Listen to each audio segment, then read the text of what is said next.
होता है। इससे दो चीजें बड़ा विवादित होती हैं। कुछ लोग का कहना है यहाँ शंकर जी का मंदिर है। भैया ये सारी चीजें एक आडंबर है। ये वैसे ही कहते हैं लोग कि शंकर जी का मंदिर है, जैसे लोग कहते हैं गुल्लर के फूल डाल दोगे तो कोई चीज खत्म नहीं होगा।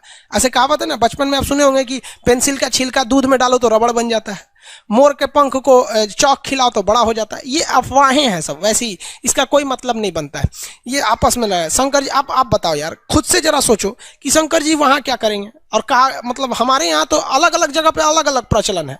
हमारे यहाँ ये लोग कहते हैं यूपी बिहार के एरिया में कि शंकर जी को यहाँ किसी ने कैद करके रखा हुआ है। समझ में आया कि हालांकि ये चीजें जो है पूरी तरह से क्या है, अफवाह है। चलिए देखिए ध्यान से यहाँ पे, तो यहाँ पे ऐसा कुछ नहीं है। वहां पर एक पत्थर है जिस पर क्या करना पड़ता है, कंकड़ मारना पड़ता है। अब कुछ लोगों का ये कहना है कि वहां पे शंकर जी को किसी ने अरेस्ट नहीं किया है, जबकि हमारे यहाँ लोगों का कहना है कि वहां शंकर जी को कैद करके रखा है सब। कोई हिंदू पानी डाल देगा तो बाहर आ जाएंगे। मतलब आप खुद सोचो ना कि कोई भगवान को इतना कमजोर कैसे कह सकता है कि मतलब कोई किसी को अरेस्ट थोड़ी ना कर सकता है वहां पे। ये गलत मानसिकता है। और कुछ लोगों का कहना है कि वहां शिवलिंग है। देखिए वो शिवलिंग नहीं है, वहां पे जो इस्लामिक परंपरा है वो हम आपको बता देते हैं। लेकिन आपके दिमाग में अगर कोई चीज बैठ गई है तो वो हमारे कहने से नहीं निकल सकती है। और अगर आप ये मानते हैं कि वहां शंकर जी को किसी ने अरेस्ट किया तो मतलब शंकरों जी की बेइज्जती कर रहे हैं। एक शैतान था, मतलब एक बहुत बुरा आदमी था, जब मोहम्मद साहब थे तो उनको बहुत परेशान करता था। कभी उनके ऊपर कूड़ा फेंक देता था, कभी कुछ कर देता था। तो मोहम्मद साहब ने बहुत कोशिश किया कि ये सुधर जाए, लेकिन वो इंसान सुधरता नहीं था।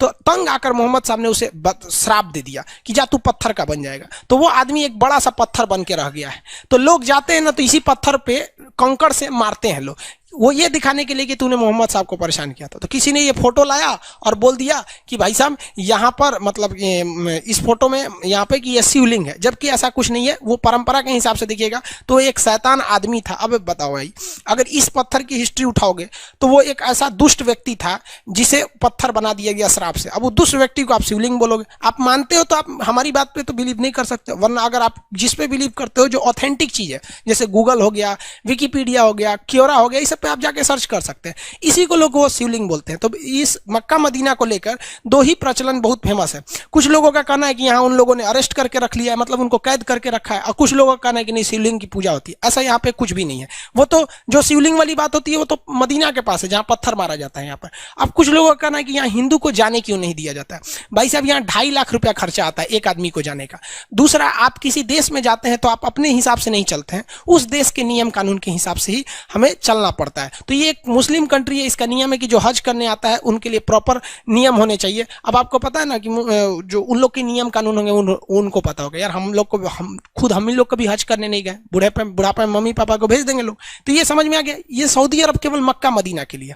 इस पर एक और विवाद होता है कि हज के लिए सरकार सब्सिडी देती है, मुसलमानों को बेवकूफ बनाती है सरकार। देखिए क्या कहती है, सुनिए ध्यान से।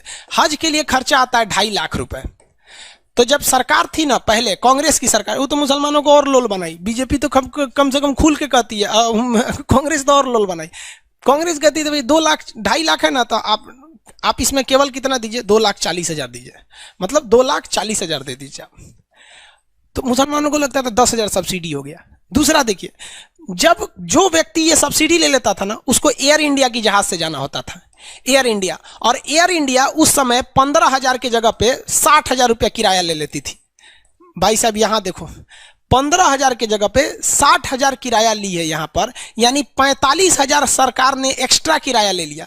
जबकि हज के लिए आप किसी भी दूसरे जहाज से जाइएगा तो 15,000 ही किराया है, लेकिन एयर इंडिया से जाइएगा हज करने के लिए तो 60,000 लेगा आपको, 45,000 एक्स्ट्रा लेगा। छूट कितना दिया है, 10,000 का। मुसलमानों को लगता है सब्सिडी मिल रही है। तो सबसे पहले भैया तू तो यहाँ लोल बन रहा है। दूसरी बात क्या चीज होती है कि हज का एक नियम है कि आप दूसरे से पैसा लेकर हज यात्रा नहीं कर सकते हैं। तो आप सरकार की सब्सिडी लेके काय लिए हज यात्रा करते हैं। ये सारे धर्मों में है कि भैया आपने कमाई से जाइए, नहीं तो घर में ही भगवान की पूजा कीजिए। तो सऊदी अरब की यही 2-3 चीजें फेमस है वहां पर, और बाकी कुछ है नहीं वहां। पेट्रोल